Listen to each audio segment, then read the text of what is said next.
You were taught that the speed of light is a wall, a top speed, a line painted across the universe, the one rule that nothing breaks. But here is what they left out. The barrier is not about speed at all. Light travels at exactly 299,792 kilometers per second.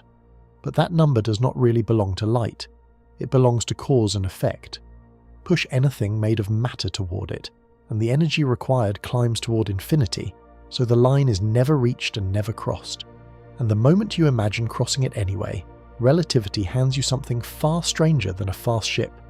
It hands you a signal that arrives before it was sent, a telegraph into your own past. To go faster than light is not to travel quickly. It is to travel backward in time, and the universe, it turns out, has built 4 separate locks to make certain you never can. Get comfortable. Hit subscribe if you're new here. Because by the end of this, the speed limit you may have resented your whole life will look less like a cage and more like the only reason your past stays where you left it. Now, let's slowly ease into this.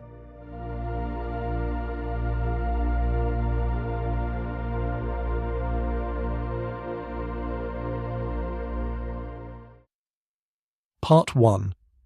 The line everyone accepts. There is a number you were handed early, probably before you were old enough to question it, and you have carried it ever since without ever once turning it over to see what was written on the other side. The number is the speed of light. You learned it as a fact the way you learned that water is wet and that the past is behind you, and somewhere along the way you also learned the rule that comes attached to it. Nothing can go faster. That is the rule. It is the cosmic speed limit, the one law nobody breaks, the velocity past which the universe simply will not let you travel. You have heard it stated 1,000 times, in classrooms and in films, and in the quiet narration of every documentary that has ever pointed a camera at the stars, and you have nodded along, because it sounds exactly like what a speed limit should be. A line, a wall, a ceiling pressed down over everything that moves. Tonight I want to take that number out of your pocket and turn it over, because the side you have been looking at all your life is the wrong side. The rule you were taught is not wrong exactly. Nothing does go faster than light. But the reason you were given for it, the picture of a wall you cannot push through, is a kind of comfortable fiction, and underneath that fiction is something far stranger and far more unsettling than a simple speed limit. The truth is that the speed of light is barely about speed at all. It is about something much closer to the floor of reality, something that has less to do with how fast a spaceship can go and everything to do with whether the universe is allowed to make sense. Consider what a speed limit actually is in your ordinary life. A speed limit is a number painted on a sign, and the only thing stopping you from breaking it is a law, an agreement, a flashing light in your mirror. There is nothing in the road itself that prevents you from driving faster. The asphalt does not push back. The limit is external, a rule laid over a world that would happily let you ignore it. And that is precisely the picture most people carry for the speed of light. They imagine that the universe has painted a number on a sign somewhere out past the stars, and that if we were only clever enough, only powerful enough, only patient enough, we could build the machine that ignores the sign and sails past it into the open road beyond. We treat it as a challenge. We treat it as an engineering problem waiting for a sufficiently bold engineer. It is not an engineering problem. That is the first thing I want to loosen in your mind tonight, gently, the way you loosen a knot you have been pulling on too hard.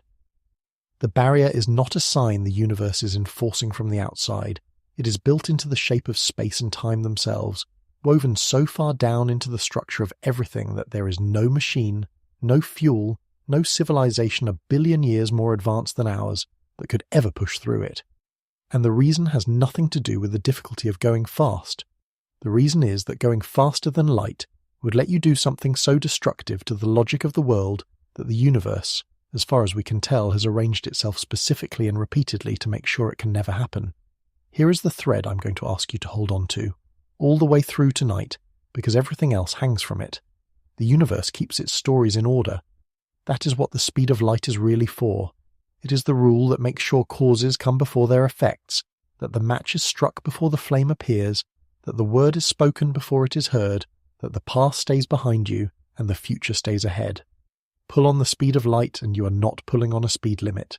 You are pulling on the thread that keeps every story in the cosmos from unraveling, including the small and ordinary story of your own life, the one in which morning comes before evening and the cause of a thing arrives before the thing itself. We are going to take this slowly because it deserves to be taken slowly, and because the further we go, the stranger it becomes. We will start where everyone starts, with the wall, with the idea that you simply cannot push a spaceship up to the speed of light no matter how hard you try. And we will find, almost immediately, that the wall is not a wall, that it does something no honest wall has ever done, which is to retreat from you exactly as fast as you approach it. We will find that there is no single moment called now that the whole universe agrees on, that your now and the now of someone moving past you are quietly, permanently out of step. And from that one fact, the dissolving of the universal present, everything else will follow, including the part that genuinely frightens the physicists who think about it for a living. Because once you accept that there is no shared now, you are forced into a conclusion that sounds like science fiction but is plain, established, century-old physics. To travel faster than light is to travel backward in time, not metaphorically, not approximately. The two are the same act seen from two angles, and anyone who could do the first could do the second, and the second is the thing the universe cannot abide. We will build the machine in our minds, the simplest possible version of it, 2 ships and 2 messages, and we will watch a reply arrive before the question that prompted it. We will feel, I hope, the specific vertigo of watching an effect step out in front of its cause. And then, because physicists are stubborn and brilliant and do not give up easily, we will look at every clever way anyone has ever proposed to get around the barrier without technically breaking it. We will meet the tachyon, a particle invented to live on the forbidden side of the line, and we will find out why it falls silent the moment you ask it to carry a message. We will climb into the most elegant cheat ever written down, a bubble of warped space that lets you sit perfectly still while the cosmos rushes past, and we will discover what it would cost to build, and why that cost is not a matter of money or patience, but of a kind of energy the universe seems to ration with extraordinary care. We will fall through a wormhole and come out the other side to learn that the shortcut too can be folded into a time machine, and that the same guard is waiting there as everywhere else. By the end, I want to bring you all the way around to the other side of that number you've carried since childhood, and I want the wall to be gone. In its place, I want you to see something that I find, the longer I sit with it, more beautiful than any open road. I want you to see the speed of light not as the thing keeping you from the stars, but as the thing keeping the universe upright, the spine that lets there be a before and an after at all, the quiet rule that lets a cause have an effect and an effect have a cause and a life have an order. The terrifying truth, the one the title promised you, is not that we are locked beneath the speed of light. The terrifying truth is what waits on the other side of that lock, and why, once you have truly seen it, you understand that no one attempts to break it, not because they cannot, but because of what it would mean if they could. So let us begin where the misunderstanding begins, with the wall. Let us walk right up to it, as close as any spaceship has ever come, and watch what it does when we reach out to touch it.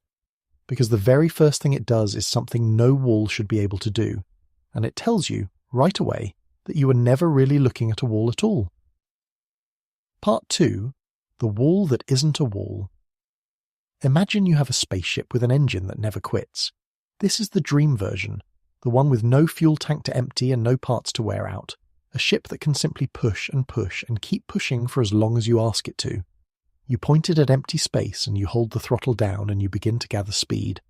At first, everything behaves exactly the way your intuition expects. You pass 100,000 kilometers per second, which is already a third of the way to light speed, and the stars ahead begin to shift their colors toward the blue. You pass 200,000 kilometers per second, 2/3 of the way there, and you feel, reasonably enough, that the last third is just more of the same. You have come this far by pushing. Surely you finished the job the same way you started it. This is the moment the universe begins to tell you the truth, and it tells you not with a wall but with a bill. The closer you draw to the speed of light, the more energy it takes to gain each additional sliver of speed, and the rate at which that cost climbs is not gentle. It is not even steep in the ordinary sense. It runs away from you. There is a quantity in relativity, written with the Greek letter gamma, that measures how severely the ordinary rules stretch as you approach light speed, and watching it climb is like watching a number lose its mind. At 90% of light speed, gamma sits at a little over 2, which means the cost of further acceleration has roughly doubled. That is manageable. You grit your teeth and you keep pushing. At 99% gamma has climbed past 7, at 99.9% it is past 22, and it keeps going, faster than you can keep up with, because the closer you get to the line, the more the line costs. I want you to sit inside this for a moment, because the numbers alone do not carry the strangeness of it. So picture yourself at the controls. Your instruments tell you that you are now travelling at 99.9% of the speed of light. The stars ahead have crowded together into a brilliant ring of blue-white fire, and behind you the universe has gone dim and red. You decide to close that final gap. You hold the throttle down and you wait. And the ship pushes, and you spend an ocean of energy, more than you spent on all the speed that came before, and when you check your instruments again you have crept to 99.99%. You push again, harder, longer, pouring out energy on a scale that would light every star in a galaxy, and you gain another digit. The line of light hangs ahead of you, exactly as far away as it ever was. You're spending infinities and buying decimals, and it dawns on you, slowly, the way cold water finds you in a draught, that you could push forever and never arrive, that the speed of light is not a place you are failing to reach, but a place that does not exist for anything like you, a horizon that recedes at precisely the rate you advance. This is the first thing the barrier does that no honest wall would do. A wall stays put. You can press your hand against it. You can measure the distance to it and watch that distance shrink as you walk forward. But the speed of light is not like that at all. Massive things made of matter, things like protons and spaceships and you, can get closer and closer to it and never touch it, because reaching it exactly would demand not a great deal of energy, but an infinite amount. And infinity is not a large number you can save up for. It is a door with no handle. We are not guessing about this, and I want to be clear that we are not. We have a machine that spends its life pressing against this exact barrier, the great ring of magnets beneath the border of Switzerland and France, where physicists accelerate protons to study what the universe is made of. Those protons are pushed to about 99.9999991% of the speed of light, a string of nines that is almost comical to read aloud, and there they stay. The engineers can pour in more energy, and they do, and the protons do not get measurably faster. They get heavier, in a sense, harder to push, more reluctant to turn, but that final fraction of a percent stays forever out of reach. The fastest things we have ever made, accelerated by the most powerful machine we have ever built, sit just beneath the line and cannot cross it, and they cannot cross it, not because we lack the cleverness, but because the crossing is not a thing that can be done. There is a detail worth lingering on, because it deepens the strangeness rather than relieving it. When physicists say the protons get harder to push as they approach the speed of light, what they are describing is a real, measurable effect, the same effect that runs the gamma factor toward infinity. The energy you pour into the protons does not vanish, and it does not all become speed. Past a certain point, almost none of it becomes speed. It becomes, in effect, resistance, an ever-growing reluctance to be accelerated further, so that the protons behave as though they are carrying more and more inertia, even as their velocity barely changes. The engineers running the machine know this intimately. They can predict to extraordinary precision exactly how much energy will buy exactly how little additional speed, and the prediction always holds, and the protons always stop just short of the line.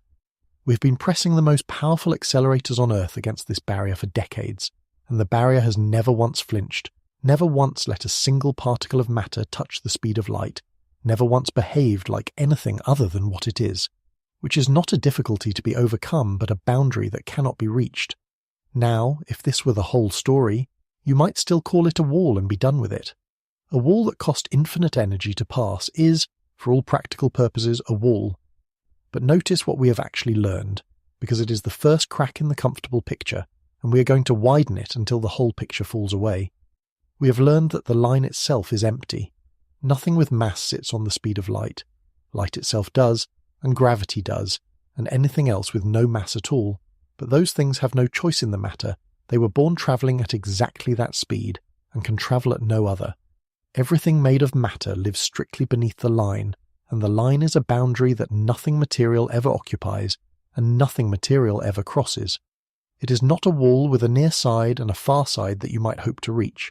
It is the edge of one kind of existence, and on the far side of it, if there is a far side, the rules are not merely harder, they are inverted, That word, inverted, is where this begins to turn. Because the energy barrier, as absolute as it is strangely incomplete as an explanation. It tells you that you cannot push a massive object up to light speed from below. It says nothing about an object that might somehow already be on the far side, born fast, never having to climb the hill at all. And it says nothing about the truly clever ideas, the ones that do not try to push through the barrier, but try to go around it, to move without moving, to let space itself do the travelling. The energy barrier is the universe's first line of defence, and it is a good one, but it is only the first, and a universe that needed only one line of defence would not have built so many. So we have to ask why. Why does the cost of speed run away to infinity exactly at this particular value, and not some other? Why is the line drawn here? The honest answer, the one that opens every door we are going to walk through tonight, is that the speed of light is not really the speed of light. Light just happens to travel at it.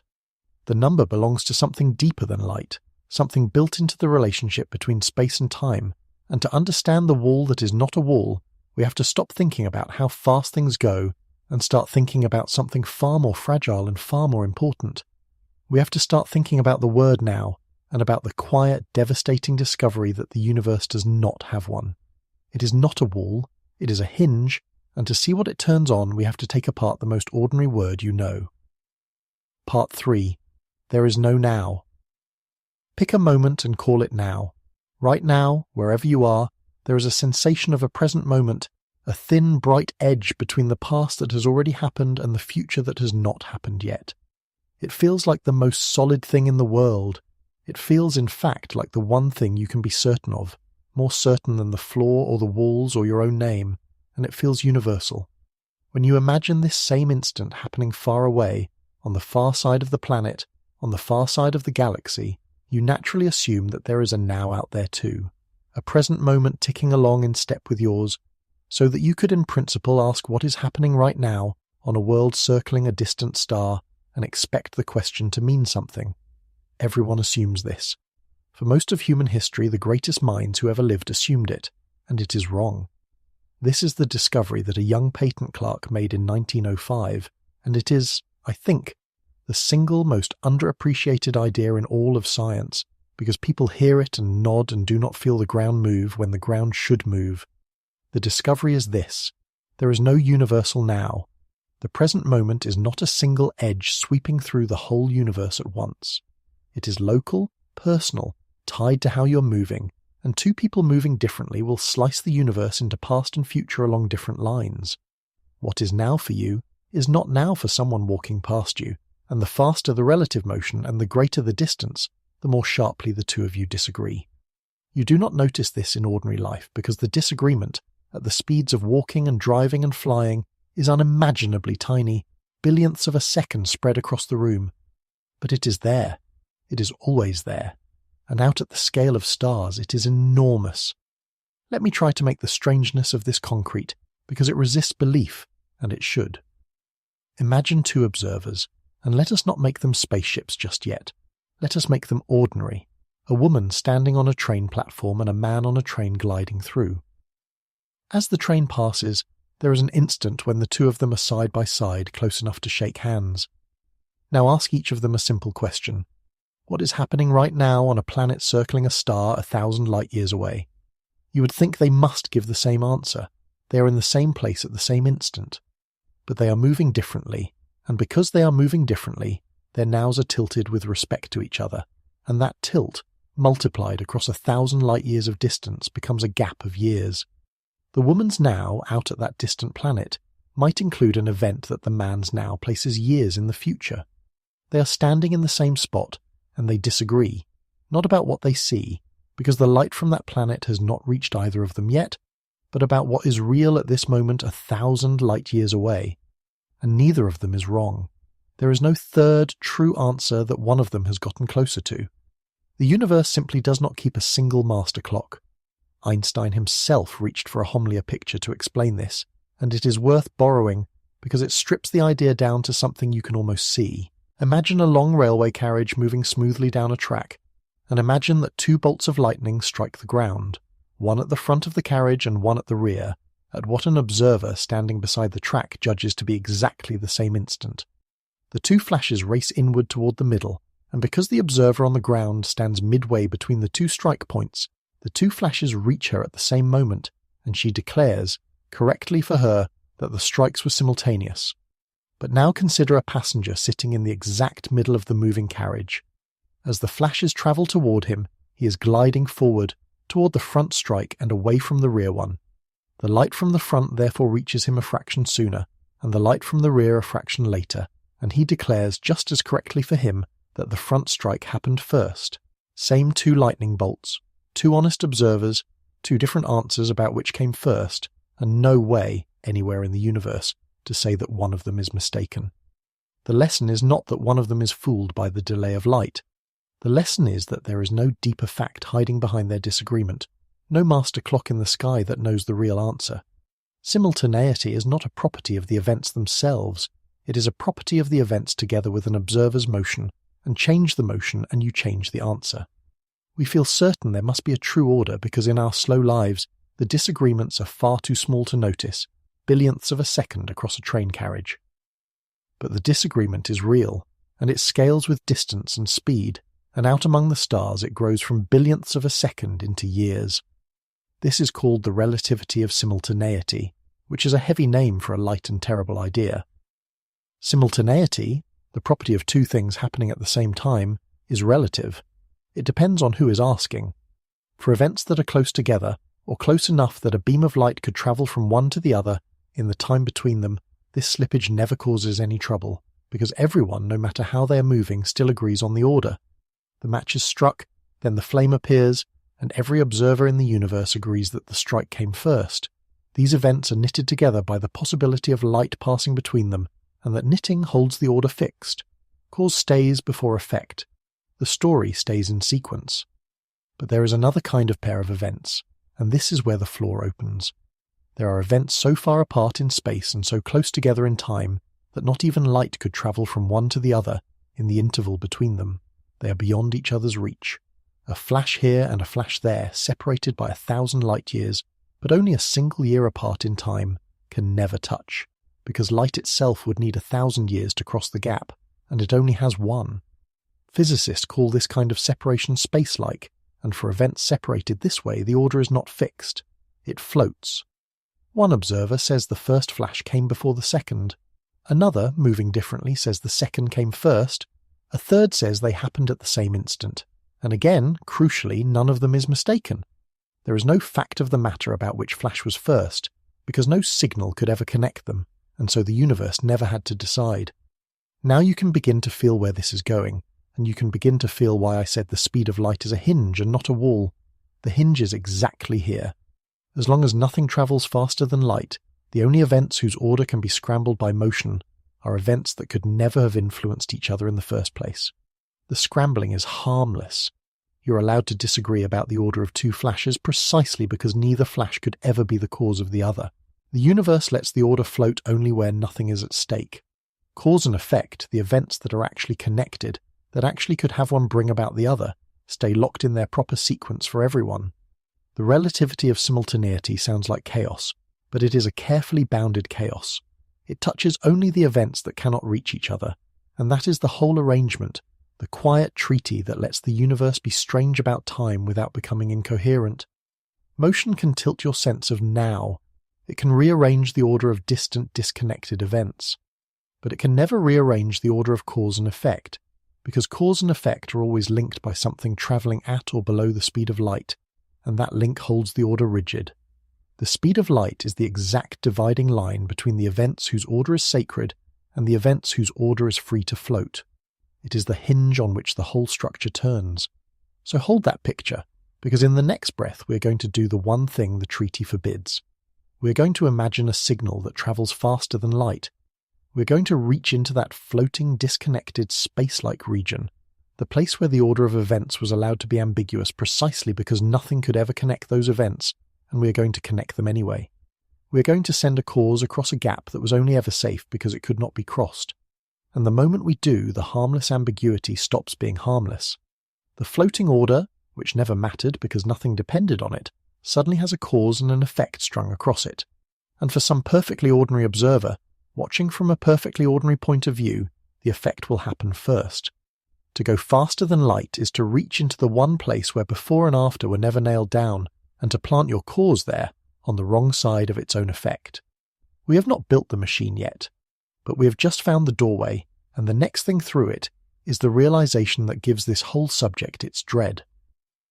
Part 4. To go faster than light is to go back in time. Let us say you have it. Forget for a moment all the reasons it should be impossible, and simply grant yourself the gift. You have a way to send a signal faster than light. It does not matter how. Maybe it is a particle that ignores the rules, maybe it is a beam of some new kind, maybe it is a perfect instantaneous flash that crosses any distance in no time at all. The method is not the point. The point is that you can now reach into that forbidden space-like region we just uncovered, the place where the order of events floats free, and you can plant a cause there. And I want to walk you, very carefully, through what happens next, because the conclusion is not a maybe, and it is not a metaphor. It has been understood for more than 100 years, and it is one of the most quietly horrifying results in all of physics. You send your faster-than-light signal to a friend far away, and for you, sitting in your own frame of reference, everything is perfectly orderly. You send at noon, the signal races out faster than any beam of light could manage, and your friend receives it sometime after noon. Cause before effect, sending before receiving, exactly as it should be. From where you sit, you have done nothing wrong. You have simply sent a very fast message. But now recall what we learned.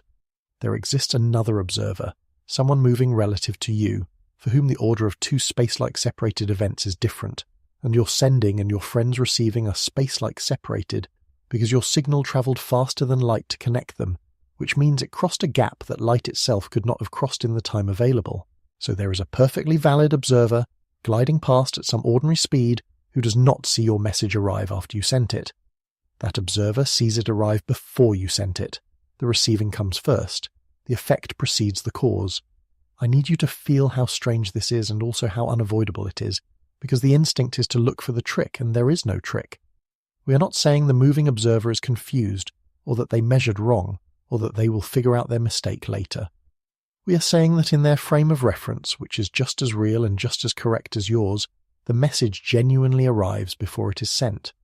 That is not an illusion to be corrected. It is what the relativity of simultaneity means when you push a signal into the space-like region. The floating order, which was harmless as long as nothing connected those distant events, becomes a genuine reversal of cause and effect the instant you string a signal across it. Faster than light, for someone, always means backward in time. The two are not similar. They are the same fact, written in two different observers' notebooks. This was understood almost immediately in the earliest days of relativity by the people building the theory, and it troubled them deeply. Einstein himself, in 1907, only 2 years after he overturned our idea of time, worked through a version of this argument and saw exactly where it led. A few years later, in 1910, he and the physicist Arnold Sommerfeld put the conclusion into a phrase so vivid that it has never been improved upon. They said that a faster-than-light signal would amount to a means, and I am quoting the spirit of their words, to telegraph into the past. Telegraph into the past.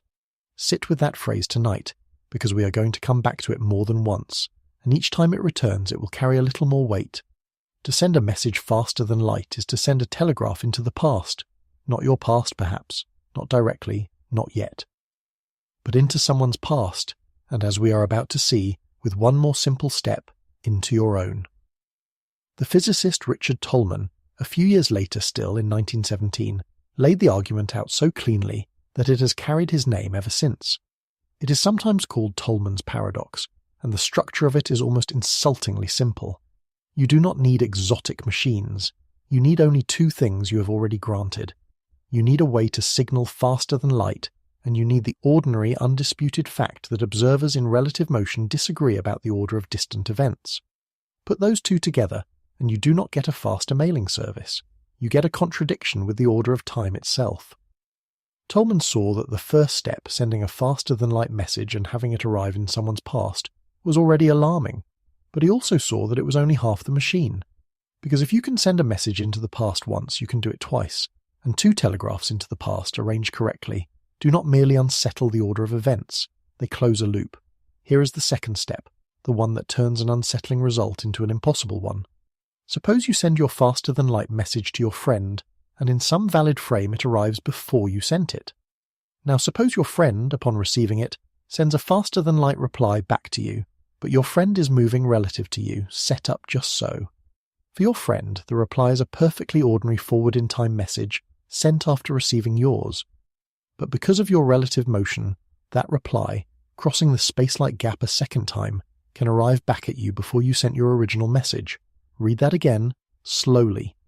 The reply to your message arrives before you send the message. You receive an answer to a question you have not yet asked.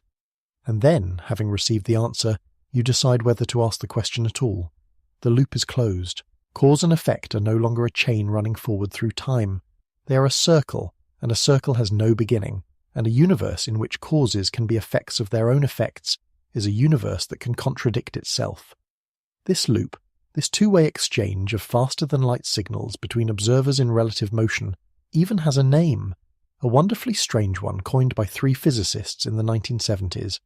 They called it the tachyonic antitelephone. A telephone sends your voice forward to someone in the present. An antitelephone would send it backward to someone, or to yourself, in the past. And the entire device is built from nothing but the two ingredients you already accepted at the start of this section. Faster-than-light signaling, plus the plain relativity of simultaneity that no physicist disputes. There is no extra assumption hidden in the machinery. If the first thing is possible, the second thing is automatic. Faster-than-light is a time machine, not a metaphor for one, the literal article. And so we arrive at the fork in the road that defines this entire subject, and that explains the title I gave you tonight. We have two facts in our hands, and they cannot both stand. The first fact is the relativity of simultaneity, that there is no universal now, and this one we are absolutely certain of. It has been confirmed in 10,000 experiments. It is the foundation of technologies you use every day. It is as solid as anything in science. The second fact is the possibility of faster-than-light travel, which we have merely granted ourselves for the sake of argument. These two cannot coexist without producing telegraphs into the past and antitelephones and closed loops of cause and effect. One of them has to go, and since the first one is bedrock, since we cannot give up the relativity of simultaneity without tearing down all of modern physics and the working machines built on it, the universe gives up the second. It forbids faster-than-light travel, not as an arbitrary speed limit, but as the price of keeping cause ahead of effect. The wall was never about speed, it was always about this.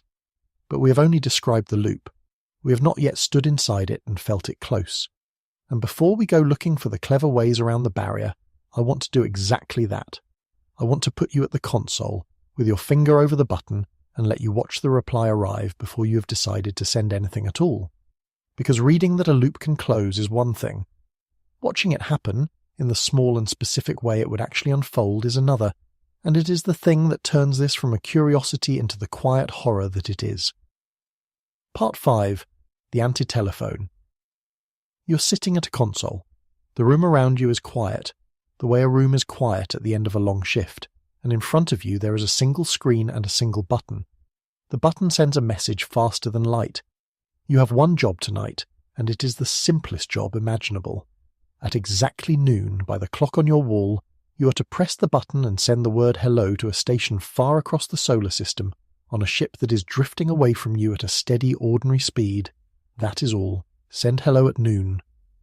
The clock reads 11:59. You rest your finger lightly on the button and you wait, and you watch the second hand sweep toward the top of the hour, and there is nothing in the world simpler or more harmless than what you are about to do. The screen lights up. A message has arrived. It is 11:59, and you have not pressed the button yet, and a message has arrived, and the message is a reply. It is the answer the far station always sends when it receives your hello, a single word, acknowledged, and underneath it a timestamp, and the timestamp is stamped in their hand, sent by them after they received your greeting. You read it twice, you read it a third time. The reply to your message is sitting on your screen, and your finger is still resting on a button you have not pressed, and the clock on your wall has not yet reached noon.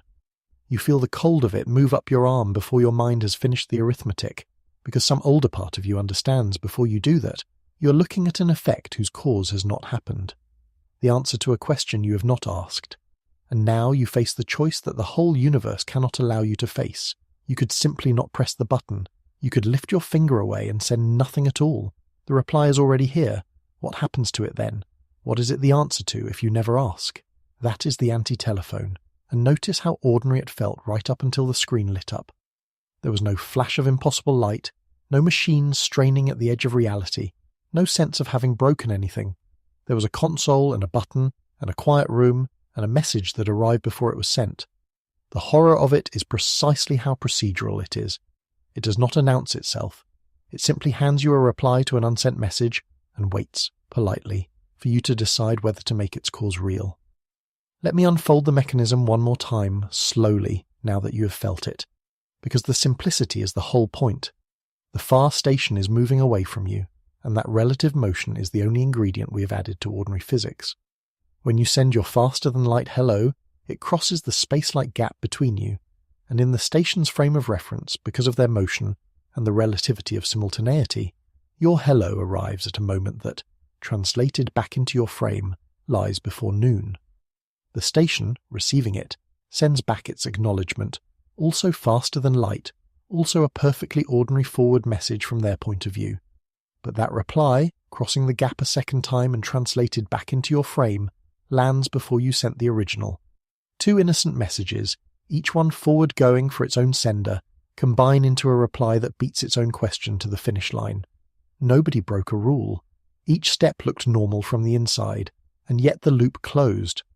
I want to dwell on that phrase. Each step looked normal from the inside because it is the quiet horror of the whole arrangement and the reason it cannot be patched. When you sit at your console, you experience nothing strange about sending your message. You press a button, a signal goes out, and from your point of view it goes out into the future as every signal should. When the far station receives your message and replies, they experience nothing strange either. They receive, then they answer, in that order, cause before effect, exactly as it should be.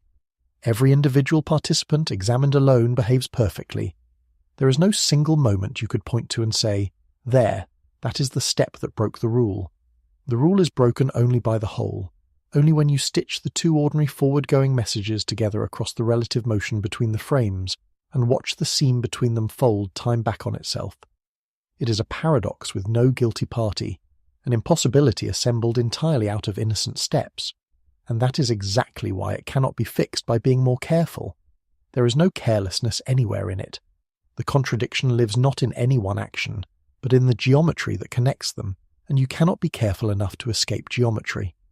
This is why physicists do not treat faster-than-light travel as a hard engineering challenge, the way they treat fusion power or a mission to another star. Those are problems of difficulty.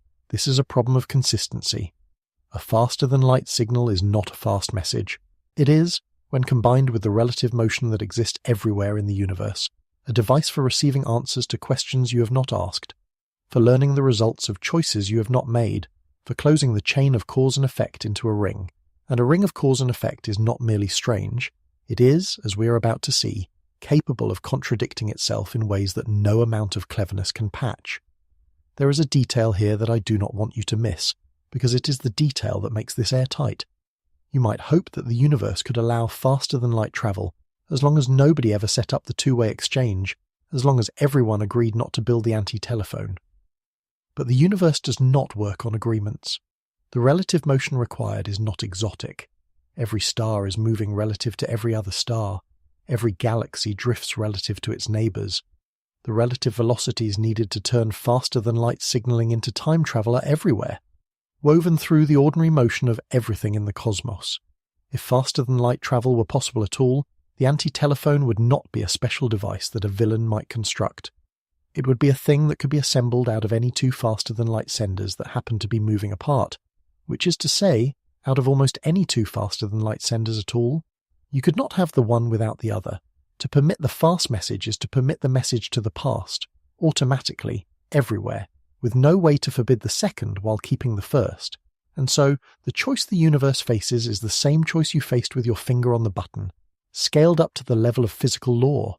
It can have faster-than-light travel, and with it the antitelephone, and with that the closed loops of cause and effect that let an event be the cause of its own prevention. Or it can forbid faster-than-light travel and keep its stories in order. It cannot have both. We have spent this whole section feeling the weight of the first option, and it is a weight that does not lift, because every time you try to imagine a universe that lives with closed causal loops, you run into the same wall. Not a wall of speed this time, but a wall of logic. What actually happens when you decide not to press the button? What becomes of a reply with no question, an answer with no cause? That question is not rhetorical, and it is not a trick, and the people who think about it for a living do not have a comfortable answer. It is the genuine, unhealed wound at the centre of the whole idea, and it is where we're going next. We have built the loop. We have watched it close. Now we have to look directly at what a closed loop of cause and effect actually does to the universe, and to do that we have to leave the console behind and go all the way down to the most famous paradox of time travel, the one with the grandfather, and find out that the grandfather was never really the point. The point was always something much larger and much quieter.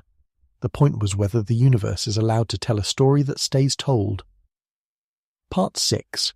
An effect with no cause. You've heard the grandfather paradox, and you have probably heard it told as a kind of riddle, almost a joke. You travel back in time and prevent your grandfather from ever meeting your grandmother, and so your parent is never born, and so you are never born, and so you never travel back in time, and so your grandfather is fine after all, and so you are born, and so you do travel back, around and around forever. It is usually offered as a puzzle to be solved, a brain teaser with a clever answer waiting somewhere. I want to take the joke away tonight, because underneath it is the most serious idea we will touch, and the grandfather was always a distraction. The grandfather makes you think this is about family, about birth, about one person's existence. It is not. It is about whether the universe can hold a single fact in place. Strip the story down to its bones. A closed loop of cause and effect is a situation in which an event helps to bring about a state of affairs that prevents that very event from occurring. The message that arrives before it is sent tells you not to send it, and so it is not sent, and so it does not arrive, and so nothing tells you not to send it, and so you send it, and so it arrives. There is no stable answer. The system has no consistent state it can settle into. It is not that the answer is hard to find. It is that there is no answer, the way there is no largest number, the way there is no square circle. You have asked the universe to be in two contradictory conditions at once, the message both sent and not sent, the grandfather both alive and not alive, and the universe has no way to be both. Now I want to slow down, because this is the floor of the whole subject, the place beneath which there is nothing else, and I want you to feel it rather than just follow it. When we say the universe keeps its stories in order, we are not being poetic. We are pointing at the single most basic feature of reality that you rely on without ever noticing, which is that things, once they have happened, stay happened. The coffee you drank this morning was drunk. The words you spoke yesterday were spoken. Your past has a settledness to it, a doneness, and that doneness is the quietest and most total assumption you make about existence. You do not lie awake wondering whether yesterday will still have happened by tomorrow. You do not fear that an event from your childhood might be reaching forward through the years to unmake itself. The past stays put, and the reason it stays put, the underlying reason, the reason written into the structure of space-time, is that nothing can reach back to change it. Causes flow forward. Effects come after. The arrow holds. A closed causal loop is the breaking of that doneness. It is a region of reality where the past does not stay put, where an effect reaches back and lays its hands on its own cause, where the settledness you depend on simply fails. And the dread of this, the real dread, is not the dread of death or danger. It is something stranger and more total. It is the dread of a world in which nothing can be relied upon to have happened. If an effect can reach back and erase its cause, then no fact is ever truly safe. The memory you are holding right now, the certainty that you began this sentence a moment ago and are only now reaching its end, that certainty rests on the assumption that the beginning of the sentence stays in the past where you left it. Take away the arrow of cause and effect and you do not get a universe with time travel in it. You get a universe that cannot keep a single fact still long enough to be true, a universe in which the word and then loses all meaning, in which there is no reliable difference between what has happened and what has not. That is what is actually at stake, not your grandfather, the possibility of anything being the case at all. This is why I keep returning to that small phrase, the universe keeps its stories in order, and why I want it to stop sounding like a comforting saying and start sounding like a law as hard as gravity. A story is a sequence in which one thing leads to another, in which the order matters, in which you cannot rearrange the events without destroying the meaning. Your life is a story in exactly this sense. It is not a pile of moments. It is a sequence, a this and then that, and then the other, and the sequence is what makes it yours, what makes it coherent, what makes it a life rather than a smear of disconnected instants. And the speed of light, the barrier we have been circling all night, is the thing that protects the sequence. It is the rule that says no effect may outrun its cause, that the order in which things happen to you cannot be unstitched by anyone, anywhere, moving at any speed. It is not keeping you from the stars, it is keeping your story from coming apart in your hands. So when a physicist looks at faster-than-light travel and sees the antitelephone and the closed loop and the grandfather behind it, what they are really seeing is a threat not to a person, but to coherence itself. And they have a strong trained instinct that coherence will win, that the universe will not actually permit itself to be contradicted, because a universe that contradicts itself is not a universe at all, just noise. This instinct has a name in physics.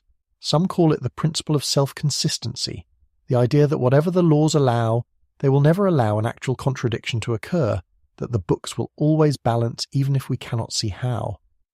And there is a beautiful and unsettling consequence of taking that instinct seriously, which is that if closed loops could exist, the only ones that could actually happen would be the ones that are already consistent, the ones in which the message that comes back from the future tells you exactly what you were always going to do anyway, so that nothing is contradicted and nothing is free.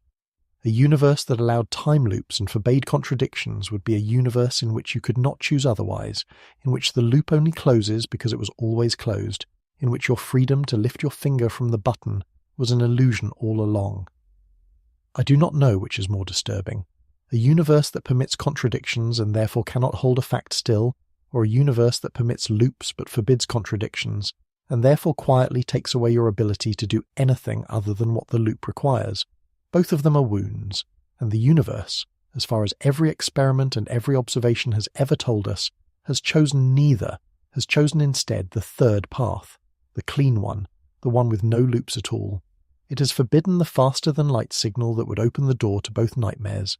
It has drawn the line at the speed of light and refused to let cause and effect be unstitched. And in doing so, it has kept your past done, and your story in order, and your finger free to press the button or not. But physicists are not satisfied to be told no. They never have been. And so, having understood that you cannot simply push a massive object through the barrier, and having understood that even a magic signal would tear causality apart, they began to look for cleverer doors. They began to ask whether there might be a way to go faster than light that does not involve pushing anything through the barrier at all, a way that slips around the side, a way the universe might have overlooked. And the first of these doors is a particle, a strange and beautiful theoretical creature that physicists invented precisely to live on the forbidden side of the line. It is time to meet the tachyon, and to find out whether the universe left a gap after all. Part 7. The particle built to break the rule. The energy barrier, remember, only forbids one specific thing. It forbids pushing a massive object up to the speed of light from below, because the cost runs to infinity exactly at the line. But the barrier says nothing about an object that was never below the line in the first place. It says nothing about a particle that was born fast, that has lived its entire existence on the far side of the speed of light, that never had to climb the impossible hill because it started at the top. And in the 1960s, a handful of physicists asked themselves a daring question. What if such a particle existed? What would it be like? Could the mathematics of relativity even describe it, or would the equations simply refuse? The equations did not refuse. That is the first surprising thing. When you take the formulas of special relativity and you ask them to describe a particle moving faster than light, they do not break down or return nonsense. They return a perfectly coherent, if very strange, description of a new kind of object, and in 1967 the physicist Gerald Feinberg gave it a name that has stuck ever since. He called it the tachyon, from the Greek word for swift. A tachyon, in this scheme, is a particle that always moves faster than light, that cannot slow down to light speed any more than you can speed up to it, that lives permanently in the forbidden region. And the energy barrier that traps us beneath the line traps the tachyon above it, from the other side. Just as you would need infinite energy to climb up to the speed of light, A tachyon would need infinite energy to slow down to it. The line is a wall for both of us, and neither can reach it, but we are on opposite faces of the same wall. Now the tachyon behaves in ways that turn your intuition completely inside out, and the inversions are genuinely delightful before they become troubling. For an ordinary particle, like the ones you're made of, adding energy makes it go faster, and the speed of light is the unreachable ceiling it approaches as its energy climbs toward infinity. For a tachyon, everything runs backward. Adding energy makes it go slower, dragging it down toward the speed of light from above, which it can never quite reach, and taking energy away makes it go faster. A tachyon with almost no energy at all would be screaming along at almost infinite speed, crossing the universe in an instant. A tachyon brimming with energy would be loafing along at just over the speed of light. The faster it goes, the less it carries. It is the photographic negative of every particle you have ever known. To make the mathematics work, the tachyon has to be given a peculiar property, and this is where the first warning bell sounds for anyone paying attention. An ordinary particle has a mass, a rest mass, the amount of matter it would have if you brought it to a stop. The tachyon can never be brought to a stop, but the equations still assign it a kind of mass, and that mass turns out to be imaginary, in the precise mathematical sense, a number that when multiplied by itself gives a negative result. Now, the physicists who study this are careful to point out that this imaginary mass need not be directly observable, that the things you would actually measure, the energy and the momentum of the tachyon, can still come out as ordinary real numbers as long as the particle stays above the speed of light. The imaginary mass is a bookkeeping device, a sign that you are dealing with an object of a fundamentally different character. But it is also the universe's first quiet hint that this creature may not be quite as well behaved as its tidy equations suggest. An imaginary mass is the kind of thing that, in physics, usually means you have wandered into a region where the comfortable interpretations stop applying. For a while, in the late 1960s and into the 1970s, this was a genuinely exciting line of inquiry, and I do not want to dismiss it, because it was real physics done by serious people. If tachyons existed, they would be extraordinary. They would let us send signals faster than light, which means, by everything we established in the last few sections, they would let us build the antitelephone, the telegraph into the past, the closed loop. And so physicists went looking for them. They searched in cosmic rays, those sleets of high-energy particles that rain down on the atmosphere from space, hoping to find something arriving before it should, something with the signature of faster-than-light flight. They searched in the debris of particle collisions. They combed through data looking for any hint of a particle that lived on the wrong side of the line. The search was careful, and it was sustained, and it was honest. And it found nothing. Not a single tachyon. Not one, in any experiment, ever. The forbidden particle, if it exists at all, has left no trace anywhere in the universe we can see. It is worth pausing on how seriously this was taken, because it was not a fringe pursuit. The groundwork was laid in the early 1960s by physicists including Alexa Myron-Belaniuk, Vijay Deshpande, and George Sudarshan, who worked out with care and rigour how a faster-than-light particle could be fitted into relativity without immediately collapsing into nonsense. They proposed what they called a reinterpretation principle, a clever piece of bookkeeping for handling the moments when a tachyon appeared to travel backward in time, recasting a particle going one way in time as an antiparticle going the other. It was ingenious, and it kept the equations consistent, and for a while it seemed as though the tachyon might be tamed. Real journals published real papers, real experimenters built real detectors. The hope was specific and concrete, and it was held by people who knew exactly what they were doing. This was not a daydream, it was a frontier, and the people standing on it were among the best in the world, and that is what makes the searching so poignant in hindsight. For years, detectors watched the sky for cosmic rays that arrived a fraction too soon, for the faint signature of a particle that had outrun the light announcing its own arrival. Experiments combed the spray of high-energy collisions for anything carrying the impossible imaginary mass. Each search was designed with care, each null result reported honestly, each one narrowing the space where a tachyon could hide, and one by one the hiding places closed, until the conclusion settled into place not with a dramatic refutation, but with a long, quiet accumulation of nothing found. The tachyon never showed itself, anywhere, in any experiment, across decades of looking. But absence of evidence is not the same as a closed door. And the deeper trouble with the tachyon is not that we have failed to find one. The deeper trouble is theoretical, and it is far more interesting than a null result, because it does not say the tachyon cannot exist. It says something far stranger. It says that even if tachyons do exist, even if the universe is full of them, they cannot do the one thing we wanted them for. They cannot carry a message. And this is the pattern I asked you to watch for at the very beginning, the pattern that repeats at every door we open tonight. The universe does not slam the door in your face. It opens it, politely, and shows you that the room behind it is empty of the one thing you came for. You may have your faster-than-light particle. You simply cannot use it to say anything to anyone, ever.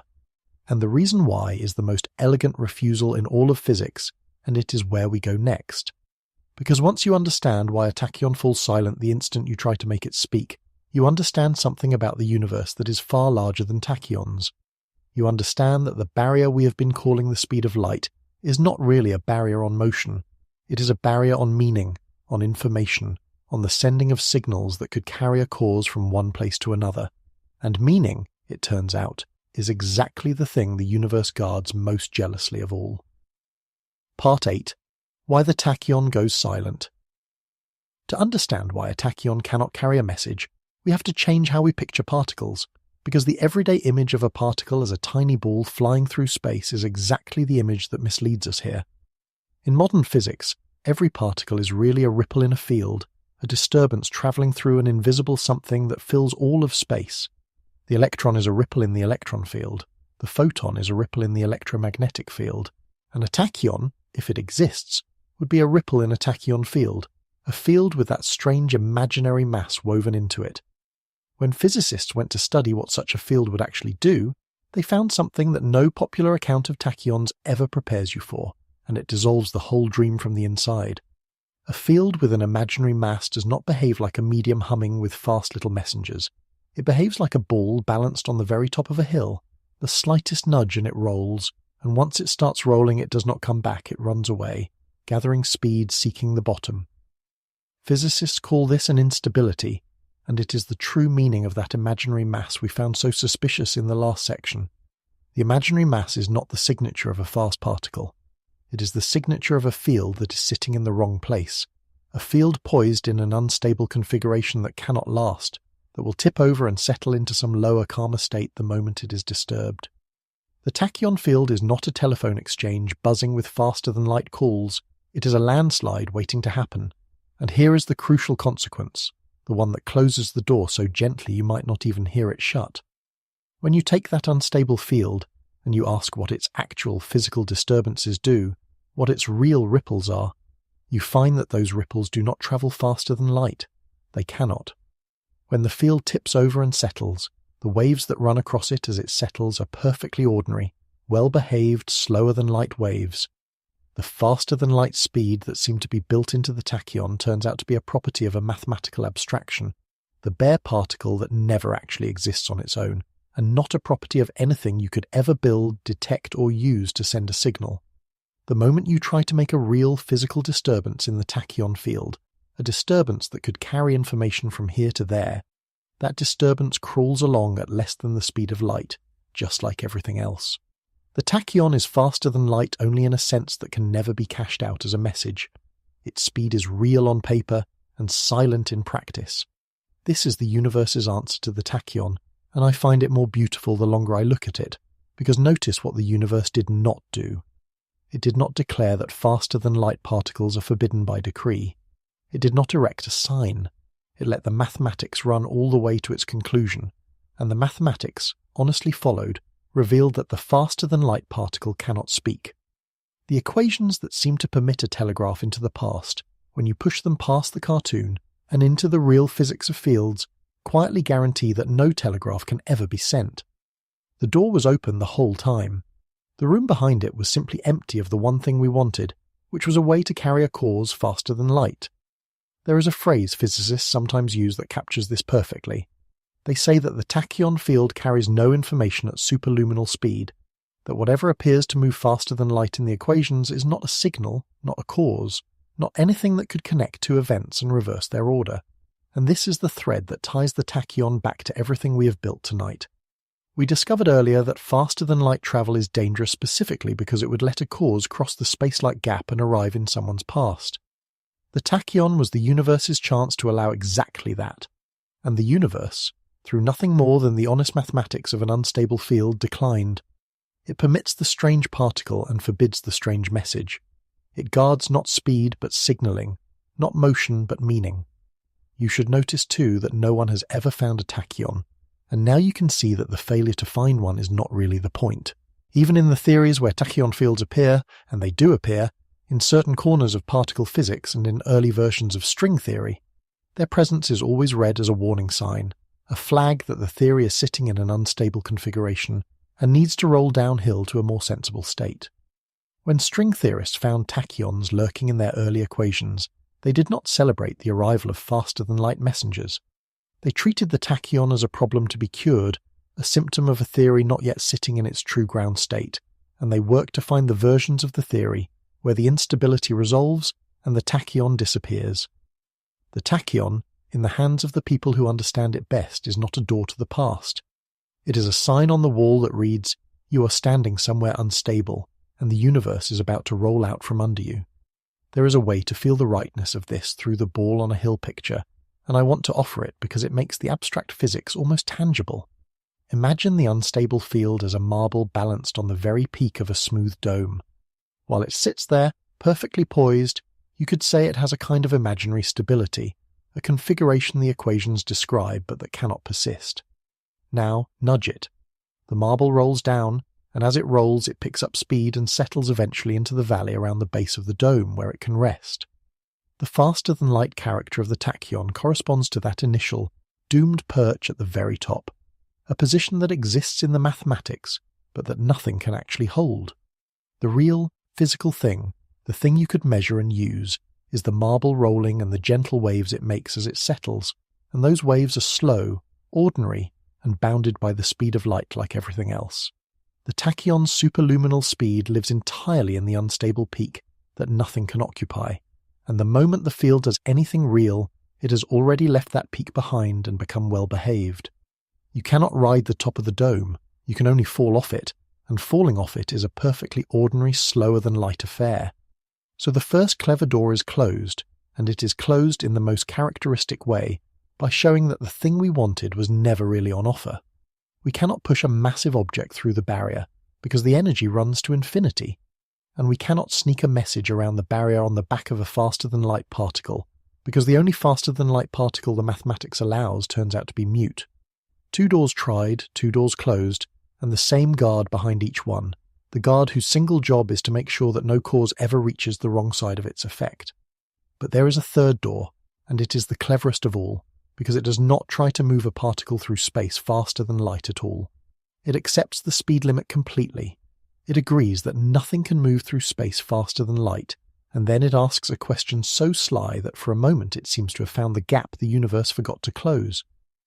If nothing can move through space faster than light, the question asks, then what if we do not move through space at all? What if, instead, we move space itself?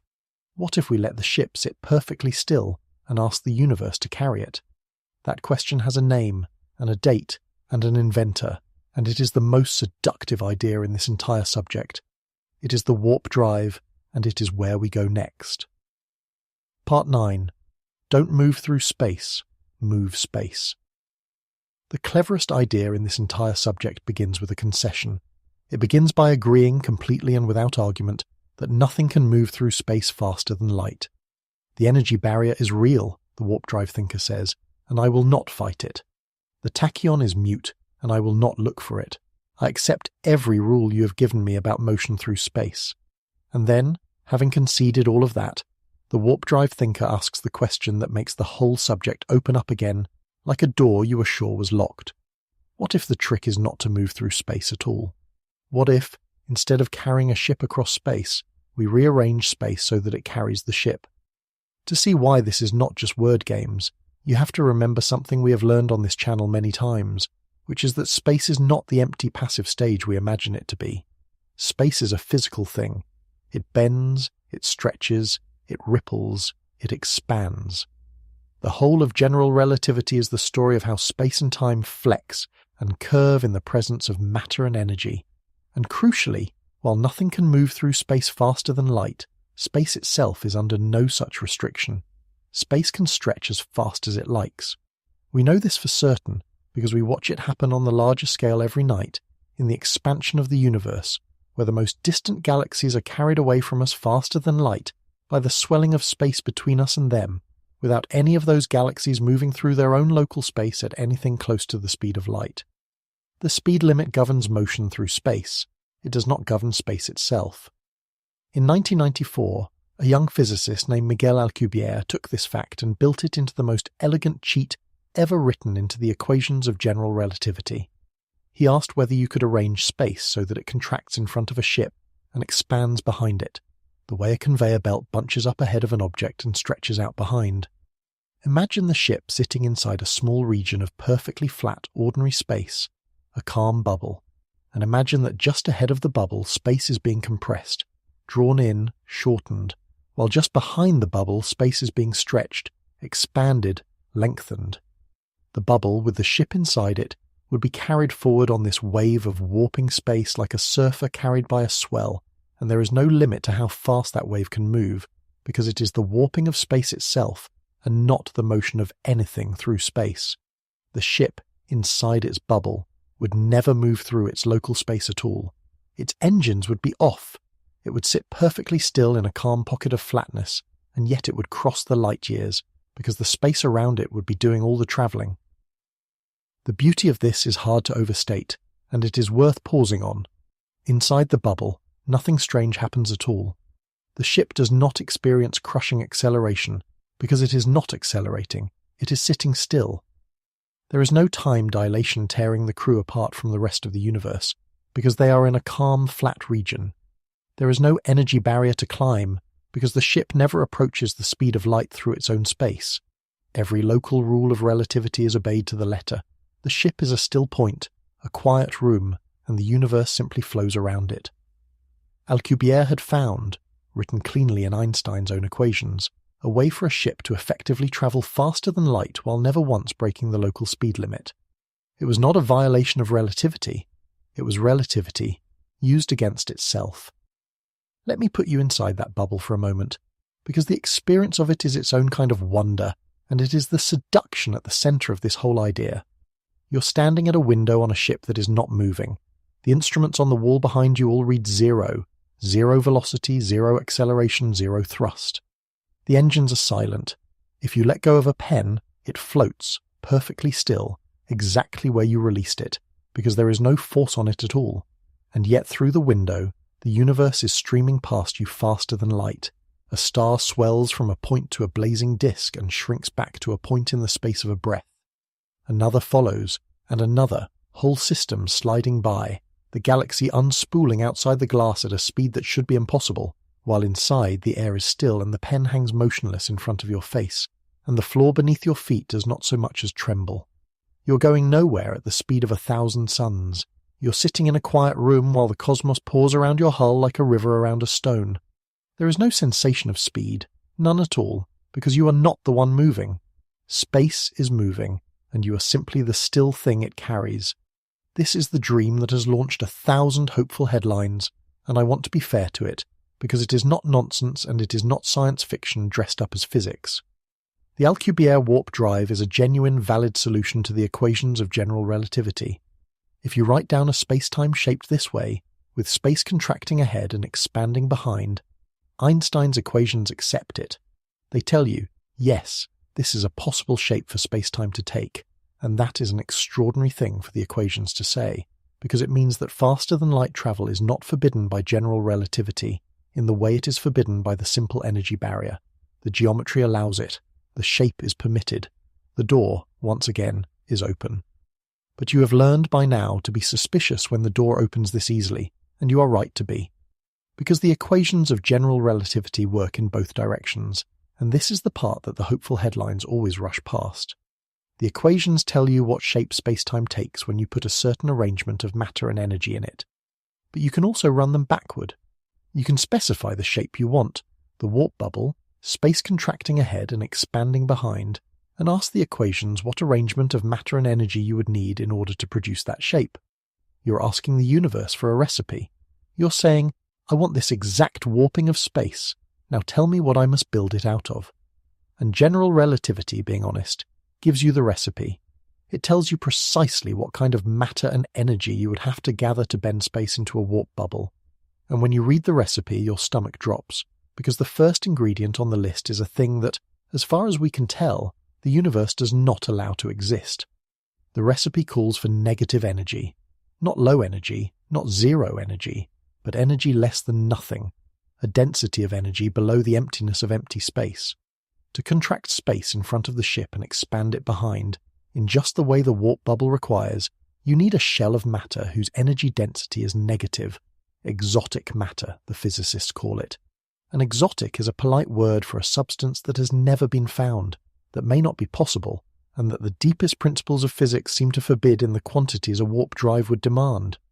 The geometry is permitted, the shape is allowed, but the stuff you would need to sculpt that shape into reality is the one ingredient the universe seems determined to ration almost to nothing. And so the warp drive, the most elegant cheat ever devised, the still room carried on a wave of moving space, runs into the same pattern we have met at every door tonight. The universe does not forbid it outright. It does not erect a wall. It opens the door, shows you the beautiful empty room, and then hands you a shopping list with one impossible item on it. The next thing we have to understand is what negative energy actually is, why a little of it is real and a lot of it appears to be forbidden, and how the universe, through a set of quiet mathematical rules called the quantum inequalities, seems to have arranged things so that you may always have a whisper of negative energy and never ever a shout. Because the price of the warp bubble is not measured in money or in patience. It is measured in a currency the universe prints in the smallest possible denominations and refuses, no matter how you ask, to give you in bulk. Part 10. The price is negative. Negative energy sounds like a contradiction, and your instinct to distrust it is healthy, so let us be careful and precise about what it means, because this is the hinge on which the warp drive swings shut. Ordinarily, we think of empty space as having zero energy, as being the baseline, the nothing from which everything else is a positive departure.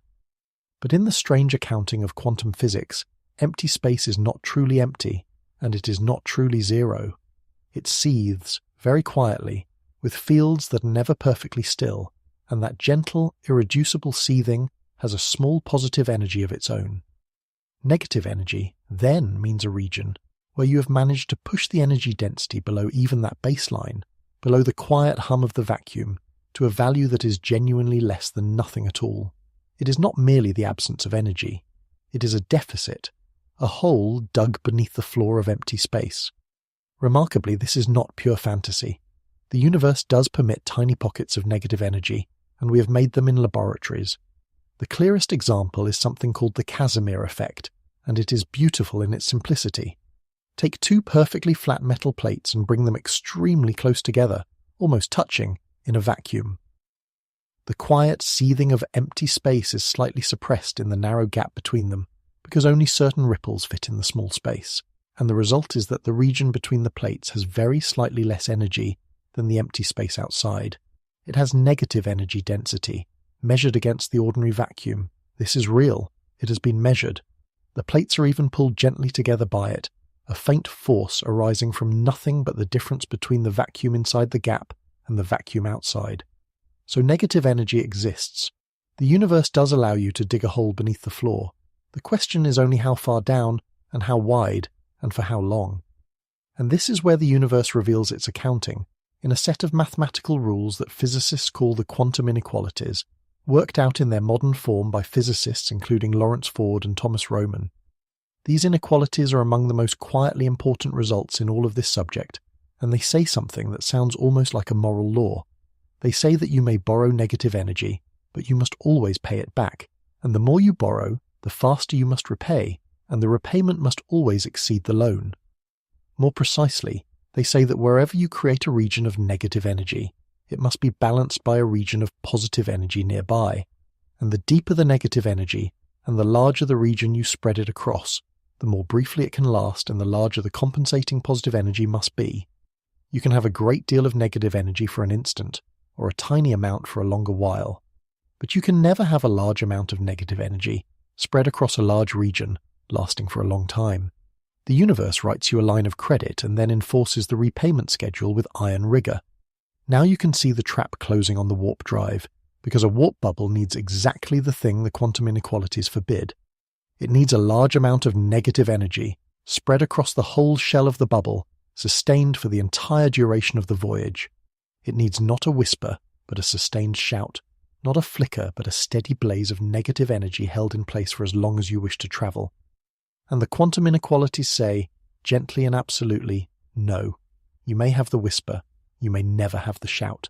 The negative energy you would need to hold a warp bubble open is not rare in the way that a precious metal is rare, something you might mine more of with enough effort.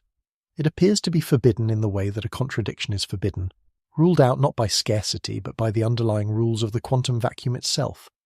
The numbers, when people first worked them out, were almost comical in their hopelessness. The original version of Alcubierre's warp drive, taken at face value, would require an amount of negative energy whose magnitude exceeded the total mass energy of the entire visible universe, every star and galaxy and cloud of gas converted into the exotic forbidden stuff, and even that would not be enough. Later physicists, clever people working in good faith, found ways to trim the requirement enormously. They redesigned the bubble, made its walls thinner, reshaped its geometry, and brought the energy requirement down by staggering factors from the mass of the universe to something far smaller. But trimming an impossible number does not make it possible. Even in the most efficient designs, the energy required remains negative, remains exotic, remains the kind of sustained, large-scale negative energy that the quantum inequalities appear to forbid. You can make the impossible cheaper. You cannot make it allowed. There is an even sharper version of this rule that deserves a mention, because it shows how thoroughly the universe has thought the problem through. Physicists have found that not only must you repay your borrowed negative energy with interest, you must repay it quickly, and the larger the loan, the sooner the bill comes due. A pronounced pocket of negative energy can exist only for a fleeting instant, before a compensating surge of positive energy must arrive to settle the account, and the positive payment is always larger than the negative loan. It is as though the vacuum runs a lending operation with the harshest terms imaginable, generous enough to let you see negative energy, strict enough to ensure you can never accumulate it, never bank it, never gather it into the steady reservoir a starship would need.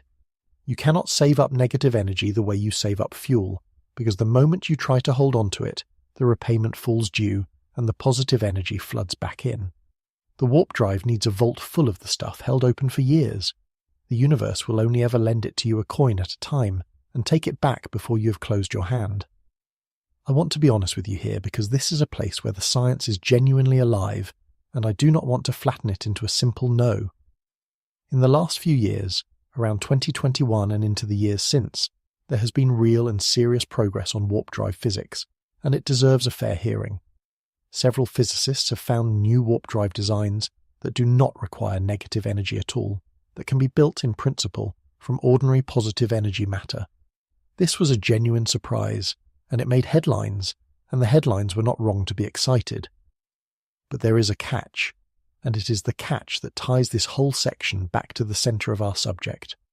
Every one of these new, physically respectable warp drives, the ones built from ordinary matter that obeys the energy rules, is slower than light. They can carry you smoothly, efficiently, without exotic matter, but only at speeds below the speed of light. The moment you ask any of them to cross the line, to carry you faster than light, the negative energy comes roaring back into the equations, demanded once again, and the quantum inequalities slam shut once again. You may have a warp drive made of honest matter, and it will obey the speed limit. Or you may have a warp drive that breaks the speed limit, and it will demand the forbidden exotic stuff. You may never have both. And notice, please, that this is not a coincidence.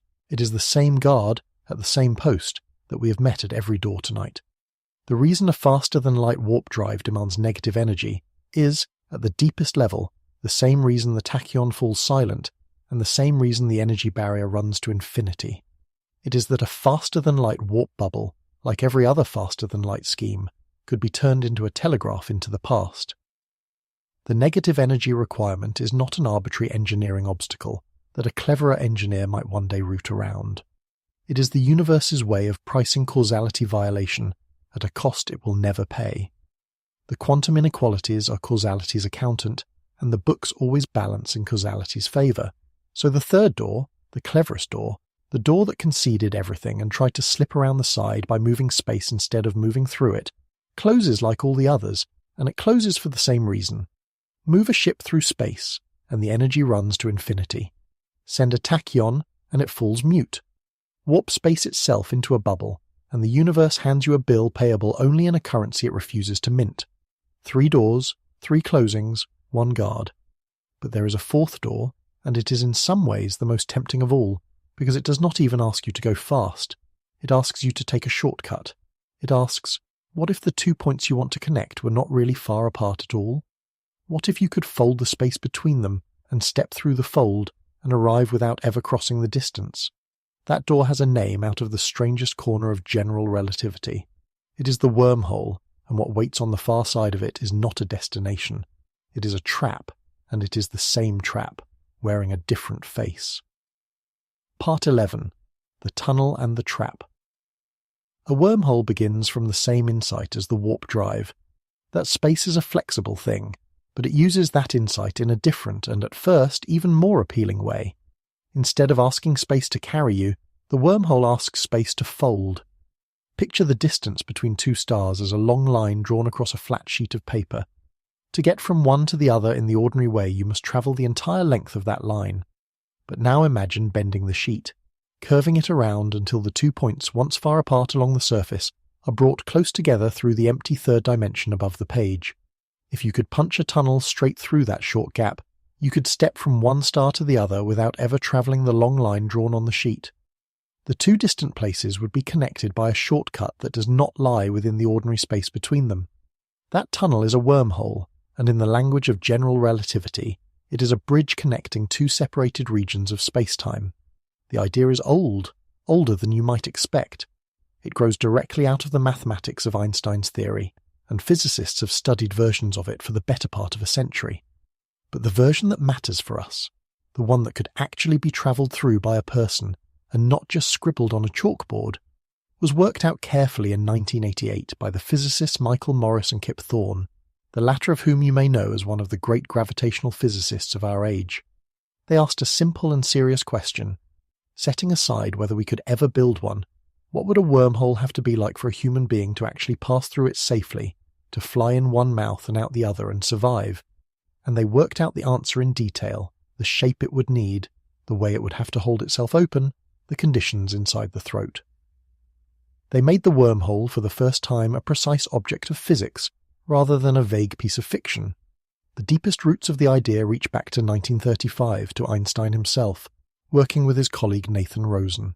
The two of them, studying the equations that describe the warping of space around a concentrated mass, noticed that the mathematics seemed to describe a kind of bridge, a connection between what looked like 2 separate regions of space-time joined at a throat. It came to be called the Einstein-Rosen bridge, and at the time it was a mathematical curiosity, a strange feature of the equations that no one knew quite what to make of, certainly not a tunnel anyone imagined travelling through. For decades it sat in the theory like a locked room in an old house, noticed by the few who studied the floor plan closely, entered by no one.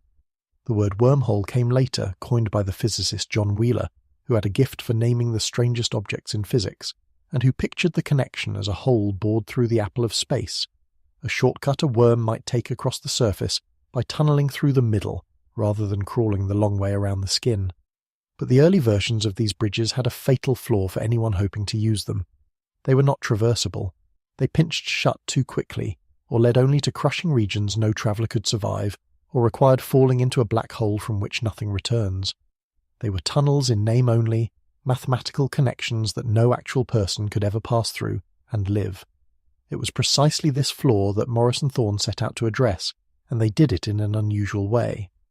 Rather than starting from a known kind of matter and asking what space-time it produced, they started from the destination they wanted, a tunnel a human could safely traverse, and ran the equations backward to ask what it would take to build. But you already know, because you have walked through 3 doors tonight, what they found waiting in the recipe.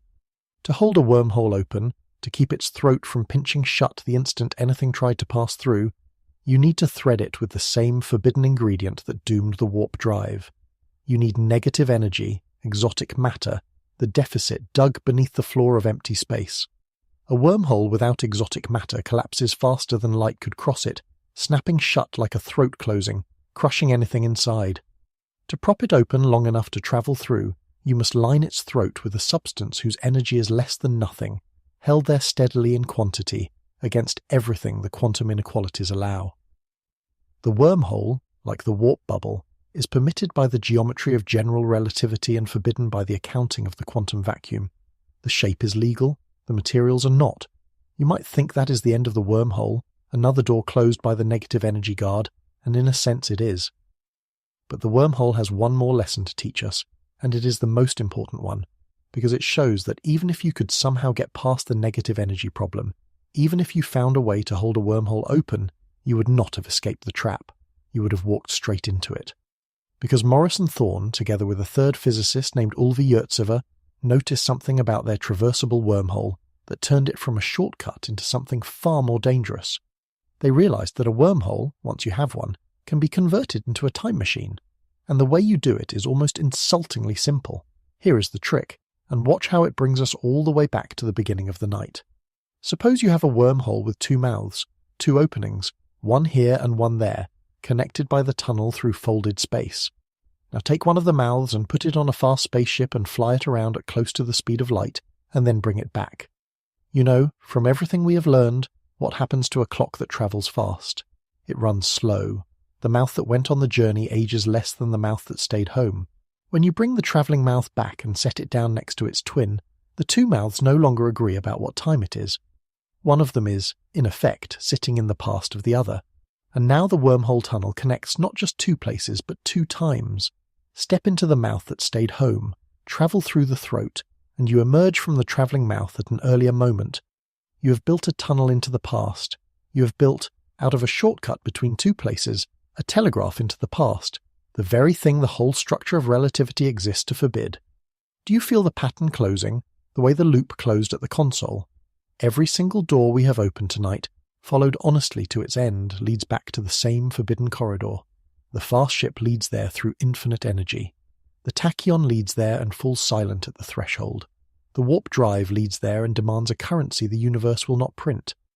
And the wormhole, the humble shortcut that did not even ask to break the speed limit, that only wanted to fold space and step through, turns out to be the most direct route of all, a tunnel that becomes a time machine the moment you move one end of it.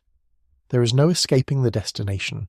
The roads all bend toward yesterday, and that is the deepest clue we have to the nature of the prohibition, because it tells us that the universe is not guarding any one particular method.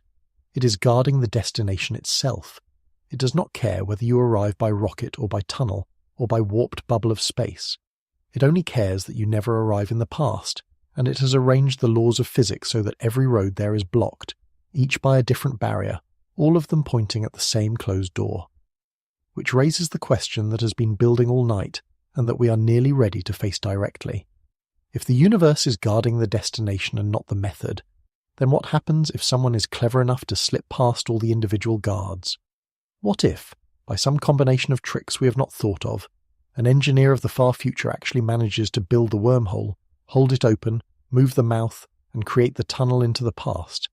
Is there a final defense, a last guard standing not at any one door but at the destination itself, ready to act when all the other barriers have somehow failed?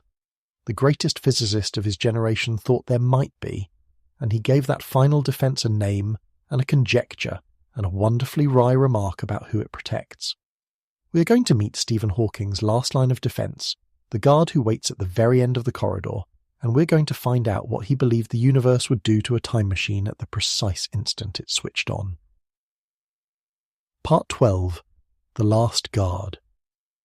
Stephen Hawking thought about this problem carefully, and in 1992 he wrote down an idea that has hung over the subject ever since.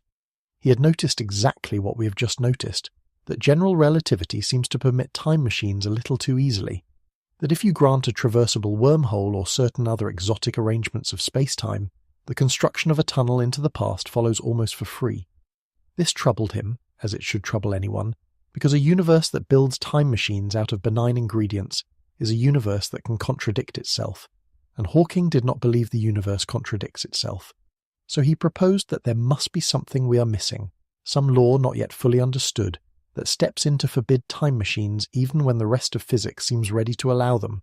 He called it the chronology protection conjecture, and he summarized its purpose with a line that physicists have been quoting ever since.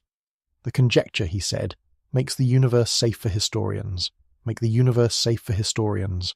I love that line because it captures, in a joke, the entire weight of everything we have built tonight. A historian is someone whose whole profession depends on the past staying put, on events having happened in a fixed order that can be studied and recorded and relied upon. A universe with time machines in it is a universe in which the historian's work is meaningless, because the past could be reached and rearranged, the record unmade, the order scrambled. Hawking's conjecture is the proposal that the universe will not permit this, that it has, somewhere in its laws, a final mechanism that protects the orderedness of history itself. And he had a specific idea of how that mechanism might work. The idea is genuinely eerie, and it brings us back to the quiet seething of empty space that we met when we talked about negative energy. Recall that the vacuum is never truly still, that it hums with the constant flickering of fields that cannot hold perfectly steady. Now imagine that someone has actually managed to build a time machine, has moved the wormhole mouth, has created a tunnel that loops back into the past. The instant such a loop is about to form, the flickering of the vacuum gains a new and terrible option. A fluctuation, a tiny ripple of energy, can now travel around the loop, back into its own past and add to itself, and then travel around again, and add to itself again, around and around, building with each circuit. What was a tiny flicker becomes a doubling, and then a doubling of the doubling, the energy piling up without limit as it laps itself through the loop, faster and faster, higher and higher. Hawking's calculation suggested that this runaway pile-up of vacuum energy would surge toward infinity at the precise moment the time loop tried to close, and that the resulting blast of energy would destroy the time machine, tear apart the wormhole, blow out the loop, in the very instant before it could be used. The machine annihilates itself at the threshold of switching on. The universe lets you build the gun and detonates it the moment you reach for the trigger. Whether Hawking was exactly right about the mechanism is still genuinely open, and I want to be honest about the uncertainty, because this is the frontier and not settled ground. To know for certain what happens in that final instant, you would need a complete theory of quantum gravity, a full marriage of the quantum rules that govern the vacuum's flickering with the relativity that governs the shape of space-time, and we do not yet have that theory. So the chronology protection conjecture remains a conjecture, a strongly motivated guess rather than a proven law. But what is remarkable, what I want you to carry away from this, is that even at the very edge of our knowledge, even in the one place where someone might have slipped past all the other guards, physics does not throw up its hands and say, "Very well then, time travel is permitted." Instead, it finds yet another mechanism, a fourth independent defense, pointing at the same forbidden destination as all the others. The vacuum itself, the emptiest emptiness there is, seems poised to rise up and destroy any machine that would turn a shortcut into a telegraph to the past. Stop and count them with me, because the count is the real revelation of tonight, and it is stranger than any single one of the locks. To go faster than light by pushing a ship through space, you must pay infinite energy, and so that door is barred. To go faster than light by sending a tachyon, you find the particle falls silent and carries no message, and so that door is barred. To go faster than light by warping space into a bubble, you must gather negative energy the quantum inequalities forbid, and so that door is barred. To go faster than light by folding space into a wormhole, you must thread it with the same forbidden negative energy. And even if you succeed, you build a time machine the vacuum itself rises up to destroy, and so that door too is barred.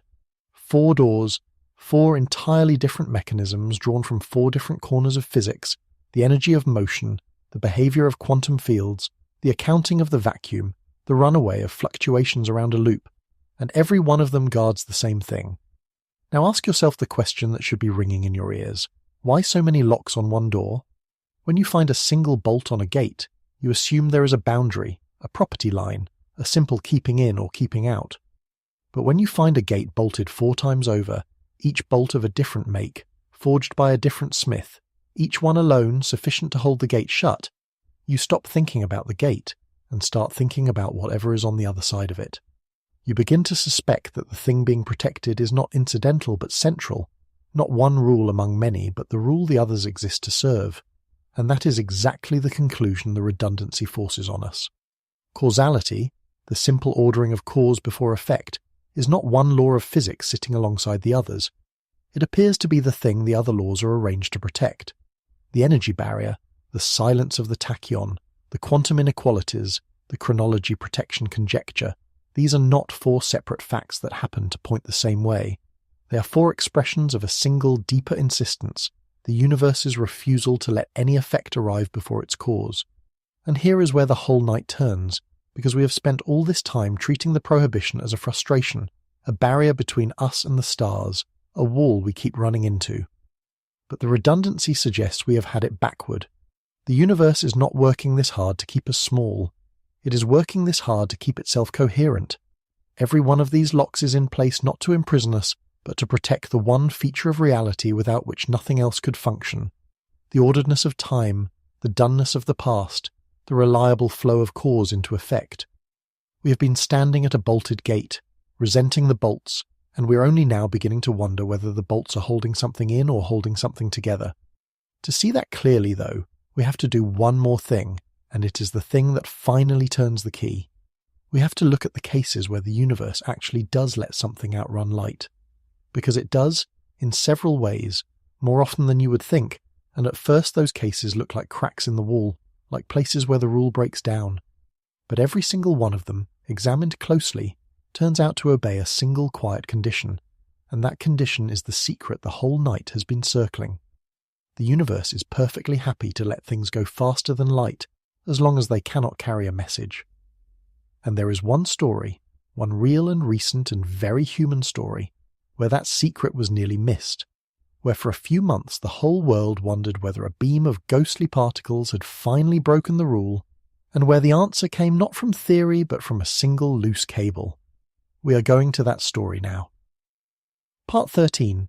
The things that really do outrun light. The universe breaks the speed of light all the time. I know that sounds like a betrayal of everything I have been telling you, but stay with me, because the apparent contradiction is the doorway to the whole secret. There are real, observed, well-understood phenomena in which something genuinely outpaces light, and not one of them violates the prohibition we have spent the night building, because every single one of them obeys a single quiet rule. They can go faster than light, everyone, precisely because not one of them can carry a message. Begin with the largest example there is, the expansion of the universe itself. The most distant galaxies we can see are racing away from us faster than light, and this is not speculation. It is the plain reading of the most basic fact in cosmology. The space between us and those galaxies is stretching, growing, swelling in every direction, and far enough away the accumulated stretching carries them apart from us faster than any beam of light could travel, and yet nothing is broken, because those galaxies are not moving through their own space at superluminal speed. They sit calmly in their own neighborhoods, drifting slowly, while the space between us and them expands. No object outruns light locally. No signal is sent. You cannot ride the expansion of the universe to deliver a message anywhere, because the expansion is not a motion of anything through space. It is the swelling of space itself, and it carries no information from one place to another. The universe outruns light on the grandest scale there is, and it does so mutely. Consider next the strangest example, the one Einstein himself called spooky, the phenomenon of quantum entanglement. Take two particles, prepare them together in the right way, and then carry them to opposite ends of the galaxy. Measure one, and in that instant the state of the other is fixed no matter how far away it is, with no delay, faster than any signal could possibly travel between them. This sounds, on its face, exactly like the faster-than-light telephone we have been told is impossible. But here is the cruel and beautiful catch, proven as a theorem, airtight. The measurement on your end gives you a random result, and your partner's particle is correlated with yours, but neither of you can control your own outcome, and so neither of you can use the correlation to send anything. You cannot encode a message in randomness. When you later compare notes, by ordinary light-speed communication, you find the eerie correlation was there all along, but in the moment, alone at your end of the galaxy, all you ever see is noise. Entanglement is a faster-than-light connection that carries no information, a spooky link that cannot be made to speak, and that is exactly why the universe permits it. It is correlation without communication, and communication is the only thing the rule forbids. There are humbler examples too, and they are worth a moment because they show how ordinary this principle is. When a charged particle flies through water faster than light travels through water, and this is allowed, because light slows down in water while the particle need not, the particle produces a faint blue glow, a shock cone of light called Cherenkov radiation. It is the eerie blue you see in photographs of nuclear reactor pools, the glow of particles outrunning light in the water around the core. But the particle is not outrunning light in empty space, only the slowed down light of the water, and no rule is broken and no message races ahead. Or consider the jets of plasma blasted out by the monstrous black holes at the centres of distant galaxies. We watch knots in those jets appear to streak across the sky at many times the speed of light, in some cases at what looks like 50 times light speed. The physicist Martin Rees explained this back in 1967, and the explanation is pure geometry. The jet is pointed almost straight at us, and the material is moving nearly at light speed, and the light travel time of the situation creates an illusion of superluminal motion, a trick of perspective. Nothing actually moves faster than light. It only looks that way from where we happen to sit. Every one of these, the expanding universe, the entangled pair, the blue glow, the quasar jet, tells the same story. The universe is generous, almost playful, with the appearance of faster than light, and absolutely unyielding about its substance. You may outrun light in 100 ways, as long as you carry nothing across the line, no matter, no signal, no cause. The prohibition was never about speed. It was always, only, about the message.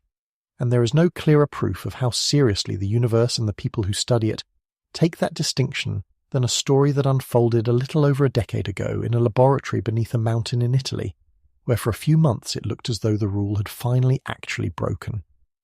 It is 2011, and in a control room at the Gran Sasso laboratory, buried under a kilometre of rock in central Italy, a number is on a screen that should not be there.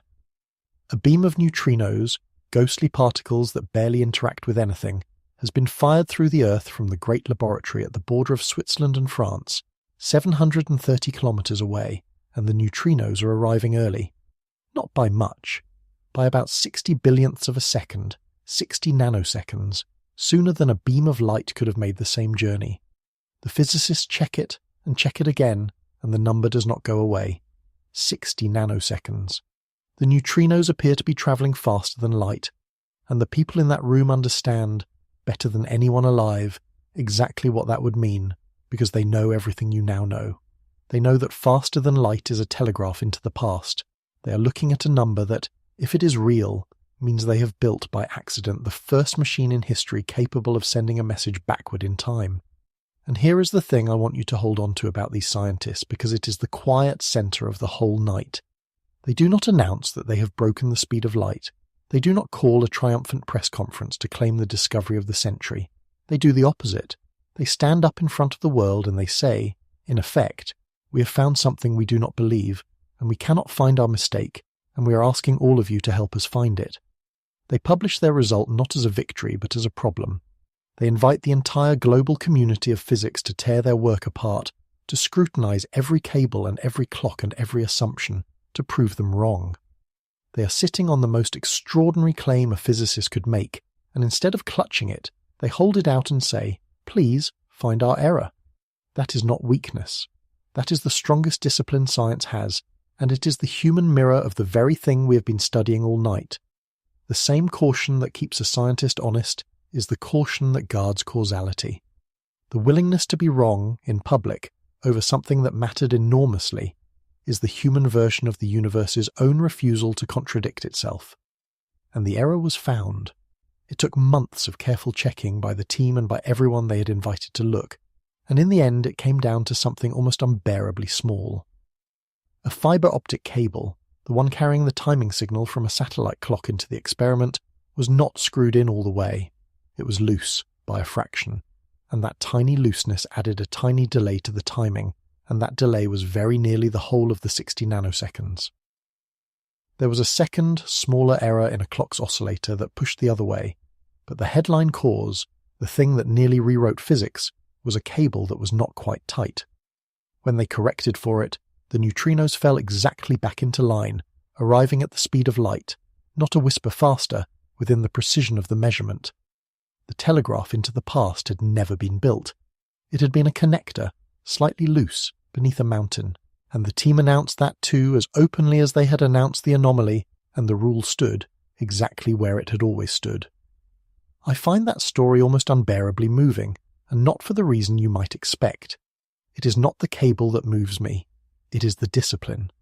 For a few months, a group of brilliant people held in their hands a number that promised them the stars, that whispered they might have found the loophole the universe forgot to close, and they refused to believe it until they had ruled out every mundane explanation, and the mundane explanation turned out to be true. They did not want it to be a loose cable. Some part of every physicist alive wanted those neutrinos to be flying faster than light, wanted the rule to break, wanted the impossible to be real. And the universe, through the patient work of people willing to be wrong, kept its stories in order. The speed of light held. The past stayed done. The telegraph stayed unsent. And what the whole episode revealed, more clearly than any equation, is that the line we keep calling the speed limit is not a barrier the universe imposes on our ambitions. It is the thread the universe will not let anyone cut, not even by accident, not even for 60 nanoseconds, beneath a mountain, in the dark. Part 14. Why no one attempts it. We have come a long way from the number in your pocket, and I want to bring you back to it now because it should feel different in your hand. We started with a speed limit, a wall, a ceiling pressed down over everything that moves, and a quiet resentment that has lived in the back of the human mind ever since we first understood it. The resentment of being told that the stars are forever out of reach, that the universe has hung a sign in the sky reading "no farther."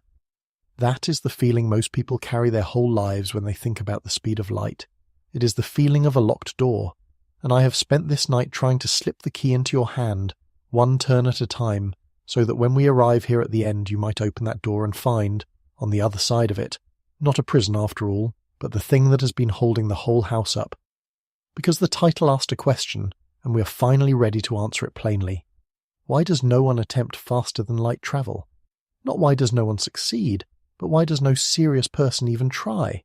Why is it not on any agency's long-range plan? Why do the physicists who would give anything to reach the stars not pour their lives into breaking this one barrier the way they pour their lives into fusion or into cancer, or into the 1,000 other hard problems that might still yield? The answer is not that they think it is too difficult. Difficulty has never stopped a physicist. The answer is that they understand what the attempt actually is. To try to go faster than light is not to try to go fast. It is to try to send a telegraph into the past. It is to try to build the antitelephone, to close the loop, to receive the answer before the question, to make an effect that erases its own cause. It is, when you follow it all the way down, an attempt to untell a story while you're still standing inside it. And no one attempts that. In the end, for the same reason no one attempts to make 2 and 2 equal 5. It is not forbidden the way a dangerous thing is forbidden. It is impossible the way a contradiction is impossible. We have watched the universe guard this one door with 4 separate locks. The infinite energy of motion, the silence of the tachyon, the famine of negative energy, the self-destruction of any time machine that nearly forms, and we have understood finally that these are not 4 obstacles between us and a prize. They are 4 expressions of a single fact, which is that the universe will not contradict itself, and that the speed of light is simply where that refusal lives. It is not a wall, it never was. It is a hinge, the joint on which cause swings forward into effect and never, ever backward, the pivot that lets there be a before and an after it all. I asked you, at the very beginning, to hold on to a single thread, and I want to hand it back to you now with everything it has gathered along the way. The universe keeps its stories in order. When I first said it, it sounded like a saying, a gentle turn of phrase to start a long night. But look at what it means now, after everything. It means that the match is struck before the flame. It means that the word is spoken before it is heard. It means that your yesterday stays in your yesterday, settled and done and safe, that the memory you are holding will still be true a moment from now, that the sentence you began at the start of this thought has stayed in the past long enough for you to finish it. Every lock on faster-than-light travel exists so that this can be true, so that the universe, and you inside it, can keep your stories in order. The deepest reason no one attempts to break the speed of light is that the attempt is an attempt to reach back into the story you are living and rewrite a line that has already been written, and a universe that allowed that would not be a faster universe. It would be a universe in which nothing could be relied upon to have happened, in which no fact could stay still long enough to be a fact, in which there would be no story left to tell and no one whole enough to tell it. So here is the turn I promised you, the one I find more beautiful the longer I sit with it. The speed of light is not the thing keeping you from the stars. It is the thing keeping you. It is the reason you have a past you can trust and a future you can move toward. The reason your life is a sequence and not a smear. The reason there is a difference between what has happened and what has not. We curse it for the distances it makes us cross the slow way, and the distances are real, and the slowness is real, and I will not pretend that the stars are not far. But the same rule that makes them far is the rule that lets there be a you to long for them, a continuous, coherent remembering you strung along a thread of cause and effect that no one, by any trick, at any speed, can cut. The cage, looked at long enough, turns out to be a spine. The wall turns out to be the thing holding the roof up over your head, and maybe that is the gentlest way to make peace with the long distances. The light from the nearest star takes years to reach you, and you cannot shortcut that journey, and tonight that no longer feels like a punishment. It feels like a promise. It means that when you look up and see that star, you are seeing it as it truly was, its light having crossed the dark in honest order, cause before effect, the whole way down. The sky you see is a record that cannot be forged, a past that cannot be reached back into and changed, a story the universe has kept faithfully in order across all that distance just so that it could arrive, intact and true, at your eye tonight. The speed of light is the reason the night sky is a history you can trust. It is slow because it is honest, and it is honest because the universe will not let it be anything else. So the next time you hear that nothing can go faster than light, I hope you will turn the number over the way we have tonight and see the other side of it. I hope you will hear, underneath the rule, the quiet thing the rule is protecting, not a barrier but a promise, not a no but a yes to everything that depends on time having a direction, which is to say, a yes to everything, the match before the flame, the cause before the effect, the word before the sound of it in someone's ear, your yesterday, staying exactly where you left it, so that your tomorrow has somewhere to come from. No one attempts to break the speed of light in the end, because the people who understand it best have stopped seeing a wall and started seeing what the wall is made of, and what it is made of is the order of time itself, the thread that lets a universe be a place where things happen, and happen in sequence, and stay happened. To break it would not win us the stars. It would only untell the story, and we are not separate from the story. We are made of it, and so we let the speed of light stand, not because we cannot push against it, but because, having seen what it holds together, we would not want to live in the universe where it gave way. The stars are far, the night is long, and the past, thanks to the very limit we once resented, stays exactly where it belongs, behind us, settled, and ours. Rest there a while. The universe is keeping your story in order, even now, even as you drift, even as the light from those far suns crosses the dark in its slow and honest way to find you.